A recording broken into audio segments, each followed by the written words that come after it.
तो ये 3rd floor का वही वो घर है। देखिए अभी तक यहाँ पे खून के धब्बों के निशान कल सुबह की वारदात अभी पड़े हुए साफ कर दिए गए हैं। मैं एंटर कर गया इसी तरीके से और यहाँ एंटर करने के बाद वो डायरेक्ट इसी घर में यहाँ पे तो भैया सो रहे थे, लड़का भी सो रहा था, बहू भी सो रही। मैं रोज की तरह उठी, उस दिन 6:45 उठी, झाड़ू लगाया या सबसे पहले उसने मेरे मारा यहाँ मार के फिर बहू खड़ी क्या हुआ इसके मार दिया।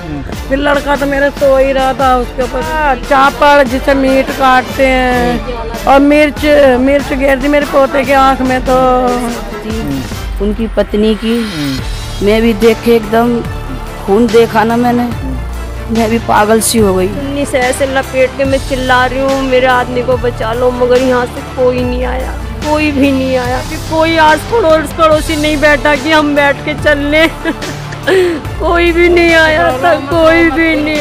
अगर ये आ जाते तो मेरा आदमी आज बच जाता। वो शख्स है जिसने ये पूरी घटना को वारदात को अंजाम दिया है, जिसका नाम महेंद्र बताया जा रहा है, जो कि रिश्ते से इनका दामाद बताया जा रहा है, दामाद था। लेकिन कोई भी शख्स जिसका रिश्ता किसी घर में जुड़ता है वो ऐसी हैवानियत कैसे कर सकता है? उसको फांसी होनी चाहिए। जैसे उसने बेचारे शरीफ आदमी को हमारा अपने परिवार को पाल रहा था वो, तो उसको फांसी होनी चाहिए बस।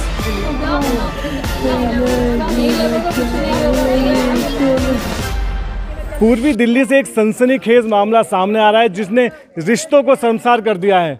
एक युवक जिसका नाम महेंद्र बताया जा रहा है, वो इस कल्याणवास सोसाइटी में घुसता है और एक घर में घुसते ही ताबड़तोड़ एक धारदार हथियार से हमला कर देता है। मैं आपको दिखाना चाहूँगा कि 4th फ्लोर पे यहाँ पे वो फैमिली रहती थी, जहाँ पर वो युवक आता है और पूरे परिवार पर हमला कर देता है। बाद में ये पता चलता है कि वो युवक पुराना रिश्तेदार बताया जा रहा है और उसके बारे में क्या क्या डिटेल में जानकारी है सीधा परिवार से जुड़ेंगे। और परिवार इस समय बहुत सदमे में है और बहुत दुखी है और पूरे परिवार को जख्मी कर दिया, जिसमें एक युवक की मौत भी हो गई है, दर्दनाक बहुत हो गई। छोटे छोटे बच्चों को वो अपने पीछे छोड़ गया है। परिवार से जुड़ते हैं और बहुत मतलब बात करने की जो मजबूरी है हमारी मीडिया की, लेकिन जब तक हम बात नहीं करेंगे, जब तक ये केस आगे नहीं पड़ेगा, दिल्ली पुलिस पर प्रेशर नहीं पड़ेगा, जब तक वो पकड़ में नहीं आएगा, उसका क्या नाम था, क्या डिटेल थी, सारी हम बताएंगे। सीधा हम जुड़ते हैं। माता जी, आप पहले तो हमारी संवेदना आपके साथ है, आपके साथ जो कुछ हुआ सिलसिलेवार तरीके से बताइए कि आखिर उस दिन हुआ क्या था?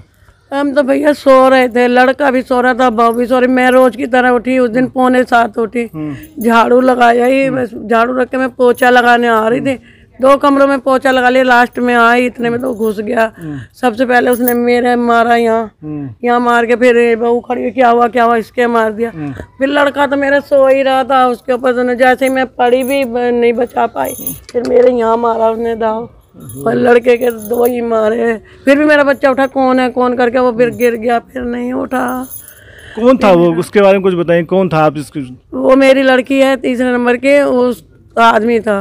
अच्छा। उससे छोट छड़ाव हो गया तो उसने दूसरी जगह हमने बिठा दिया उसे, तो उससे तो कोई रिश्ता ही नहीं था। 2 साल से 2.5 से तो ना झांकता था ना कुछ हमारे। क्या नाम था उसका? महेंद्र। तो पहले कोई लड़ाई झगड़ा हुआ था उसके साथ? नहीं, हमारा कोई लड़ाई झगड़ा नहीं। रजामंदी से डिवोर्स हो गया था? नहीं, ये मौत भाग गया था। अच्छा, छोड़ के ही भाग गया था। तो साला अकेले रहते वो भी कब तक करेगी। मेरी भी इतनी हालत नहीं, 4 बेटी है, मेरे एक ही बेटा है। जी, जी, जी। जब मैं इतनी हेल्प करती तो उसने अपनी बुद्धि से दूसरे घर बैठ गई, बस यही बात। जिस युवक की इस हादसे में मौत हुई वो आपके बेटे थे, नाम क्या था उनका? नीरज। और ये मेरी बहू है। देखिए मैं इस समय कुछ कह नहीं सकता। देखिए अब आप देख लीजिए क्या हालत है पूरे परिवार की, और कुछ बात करने की स्थिति में नहीं है। और इतनी जो अचानक जो घटना हुई है, और मुझे ये भी सुनने में आया है कि उन्होंने लाल मिर्च का भी इस्तेमाल किया था। लाल मिर्च, वो तो मेरा पोता भाग रहा था, मैंने कहा तू कहाँ जा रहा, हमें भी काट दिया, तुझे भी पकड़ रही थी, तब भी वो लाल मिर्च उसके मारी। वो दाव उसके भी मारा, पर उसकी कमीज कट गई, वो बच गया। सबसे बड़ी बात है पूरे घर में एक ही पुरुष था जिस पे उन्होंने वार किया। बाकी सारी महिलाएं थी, उन्होंने कोशिश की लेकिन कुछ कर नहीं पाई। छोटी सी बिटिया है। क्या बेटा नाम क्या है आपका? क्या देखा आपने? जब मैं सो रही थी, मैंने देखा था जब सब उनको ना धक्का देके घर से बाहर निकाल रहे थे, सब खून में हो रखे थे। मामा भी थे, मामा उठे थे, मामा के जब लगी थी, फिर मामा गिर गए थे, मेरी गोदी में ही थे। वो मुझसे पूछ रहे थे किसने मारा। फिर मैं सबको बुलाने गई थी तो कोई भी नहीं आया था, बहुत देर बाद आए थे। फिर मैं मेरी दोस्त के यहाँ गई, फिर वो आए, तब उन्हें गाड़ी में डाल के 3 जनों को लेके गए। देखिए इस मतलब छोटी सी बच्ची ने कोशिश की, जगह जगह दरवाजे बजाए, देर डराए, लेकिन कोई बचाने नहीं आया। समाज में आपको क्या लगता है कि समाज इस समय क्या हो जाता है जब किसी के ऊपर? सब अपना सोचते हैं, कोई नहीं सोचता किसी का, उसका कोई नहीं सोचता, सब अपनी जान की परवाह करते हैं। आप इनके बगल में रहती हैं? आप कहाँ रहती हैं? मैं तो कल्याणपुरी रहती हूँ। अच्छा। जब मेरे को फोन आया 7 बजे, तो जब मैं आई मैंने ये देखा यहाँ पुलिस थी काफी, ऊपर गई, ऊपर बहुत सारा मांस, खून बहुत सारा पड़ा। और जब मैंने देखा आंटी की हालत खराब थी, उनकी पत्नी की, मैं भी देख के एकदम खून देखा ना मैंने, तो मैं भी पागल सी हो गई। यहाँ से मैंने सीधे बाइक उठाई अपने बेटे के साथ में और मैं लाल बहादुर पहुँची। लाल बहादुर मैंने देखा इन आंटी की, इन दोनों की ऐसी हालत थी, समझ में नहीं आ रहा क्या करूँ। क्या कहना चाहेंगे? उन क्या ऐसे शख्स पे क्या भूत सवार हुआ? कहना चाहूंगी सर, जो भी था ये, मैं तो देखो इनका दामाद था, जब उसने 12 साल इनके साथ में रहा, खाना खाया होगा, पानी भी पिया होगा, रहा भी होगा, रिश्तेदारी में भी गया होगा, उसको जरा सी भी दया नहीं आई। इनके हाथों से पानी भी, जो भाई को इसने मारा है उसने सेवा भी करी होगी, ऐसी बात नहीं है, मगर मारते समय उसने 1 मिनट भी नहीं सोचा। चलो मैंने सास के मार दी, उसकी पत्नी थी, वो थे, और फिर मैं मार भी रहा हूँ तो उसको पहले बात करनी थी, बात नहीं करी, सही सीधे उसने। ऐसा क्या खून सवार था उसके सर पे कि उसने कुछ नहीं देखा और कुछ मतलब मैं कुछ बात नहीं, चीज नहीं, क्या पुरानी कोई रंजिश थी, पुरानी कोई बातचीत थी जिसके बाद मैं कोशिश करूंगा कि कुछ बात करने की कोशिश करूँ। जो नीरज है उनकी धर्मपत्नी है, उनसे कुछ बात करने की कोशिश करूँ। क्या हुआ अचानक, आपको कुछ समझ में आया? क्या हुआ? मुझे कुछ नहीं समझ में आया। हम सारे के सारे सो रखे थे, इसने मेरे यहाँ चाकू ये पूरा मार रखा है। कुछ जब तक हम समझ पाते, जब तक तो हमने तीनों को घायल कर दिया। जब तक हम समझ पाते कुछ, उसने हम तीनों को घायल कर दिया। मुझे तो पता भी नहीं था कि मेरे चाकू लग गया। मैं तो इनको बचाने के उठो उठो भी, इनके पापा उठो, नहीं उठे। जब मेरा सूट पूरा खून में सन गया, मैं कह रही हूँ भारी, जब मैंने देखा तो मेरी आधी चेस्ट इधर लटकी हुई थी, आधी इधर लटकी हुई थी। जब मैंने चुन्नी से ऐसे लपेट के मैं चिल्ला रही हूँ मेरे आदमी को बचा लो, मगर यहाँ से कोई नहीं आया, कोई भी नहीं आया। मेरा बच्चा 16 साल का हमको नीचे लेकर आया, मम्मी नीचे चलो, मम्मी नीचे चलो, मैं पापा को लेकर आ रहा हूँ। मेरा बच्चा ने इतनी हिम्मत दिखाई कि पूरे परिवार मेरा बच्चा अपनी दादी को, मेरे को, अपने पापा। इनका 15 साल का बेटा? हाँ, वहाँ पापा के साथ गया शमशान घाट में जी। 16 साल का बेटा मेरा। दिखाई उस बेटे ने। मेरी भांजी अपने दोस्त के घर से गाड़ी लेकर आई, हम उस गाड़ी में गए। उस गाड़ी में भी कोई आस पड़ोसी नहीं बैठा कि हम बैठ के चल लें।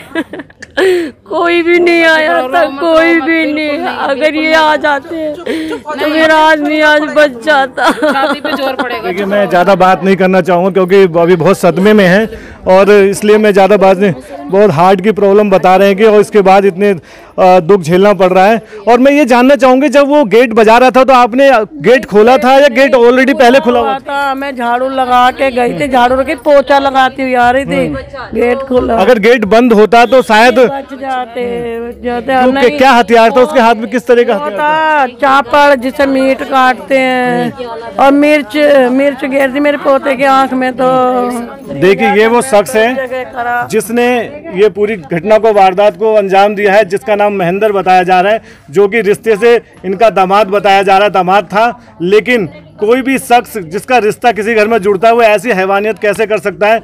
ये सोचने वाली बात है कि क्या भूत उसके सर पे सवार था। जहाँ तक कि ये बता रहे हैं कि कोई पहली पुरानी रंजिश भी नहीं थी, आपस की बात थी। तो किस वजह से हुआ है ये अभी तक जानने में नहीं आ रहा, लेकिन अभी वो पकड़ भी नहीं आया, अभी फरार बताया जा रहा है। पुलिस अभी तफ्तीश में लगी हुई है। देखिए मैं आपको दिखाना चाह रहा हूँ, ये 3rd फ्लोर का वही वो घर है। देखिए अभी तक यहाँ पे खून के धब्बों के निशान कल सुबह की वारदात अभी पड़े हुए साफ कर दिए गए हैं, और यही वो घर है। इस घर के बाहर वो शख्स आता है, और इस शख्स, ये देखिए आप जो D2 देख रहे हैं, यही वो घर है जहां उसने खून की होली खेली, और वो भी अपने परिवार, सगे संबंधियों के साथ। क्योंकि अभी रिश्ता जो था, कोई भी रिश्ता हो, लेकिन उसका ये अंजाम होगा ये किसी ने सोचा भी नहीं था। और जब वो आया उस समय सबसे बड़ी बात ये थी कि ये गेट खुला हुआ था। अगर इस पर लॉक लगा हुआ था, वो नॉक करता तो शायद कुछ समझ जाते, लेकिन